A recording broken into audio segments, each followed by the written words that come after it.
Para naman sa update kaugnay sa Bagyong Leon, makakapayam natin live si Veronica Torres, weather specialist mula sa Pag-asa.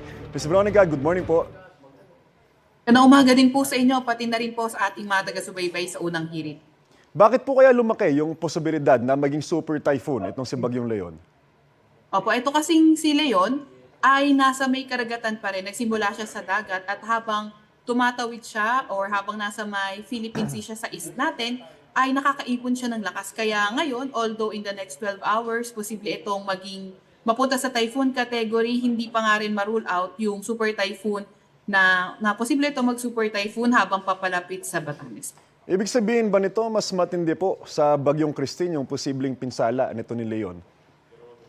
Ako, so kung titingnan natin yung intensity niya, mas may kalakasan itong si Leon. Pero kung titingnan naman natin yung track nitong si Leon, nananatili kasi itong may kalayuan pa rin sa landmass natin kahit papaano. Hindi katulad ni Christine na naglandfall talaga kaya mas naramdaman natin. So itong si Leon, titingnan mas mababa yung tsansa na maging mataas yung pinsala niya compared kay Christine. May tsansa po ba na lumis itong track ni Leon at maglandfall po sa ating bansa?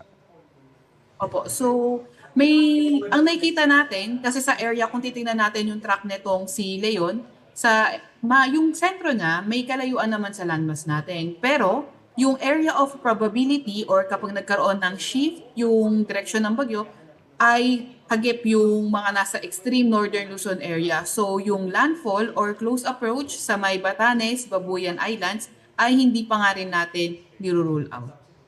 Ms. Veronica, yung ulang dala po ba nito ni Leon ay masasabi natin, makukumpara natin na kasing dami nung kay Christine? Opo, yung sa mga pagulan, although may mga parte na din kasi tayo ng Pilipinas na inuulan ngayon, mas mababa yung tsansa na mahigitan pa nitong si Leon yung damage nga na nagawa ni Christine. Kasi si Christine talagang nag-landfall siya at bago siya mag-landfall ay bumagal pa siya sa may bandang silangan natin. Kaya ang dami talagang na-damage lalo na sa may Bicol region, sa mga eastern section din ng Luzon. Ito namang si Leon ay nakita natin na magre-recurve. Kaya ngayon, mas bababa yung chance na mahigitan nga niya yung mga damage or yung mga pagulan na nagawa din itong si. Ms. Veronica, ito po, last question. Para po sa darating na ondas, magiging maulan po ba ang mga araw na ito? Opo. So, nakikita natin na pagdating ng undas, kasi may kalayuan na, posibleng medyo malayo na nga itong si Leon sa landmass natin. Kung may mga uulanin, posible sa may eastern section ng northern central Luzon o kaya bandang western section ng Luzon. Magandang umaga at maraming salamat po, Ms. Veronica Torres, weather specialist mula sa Pag-asa. Salamat po.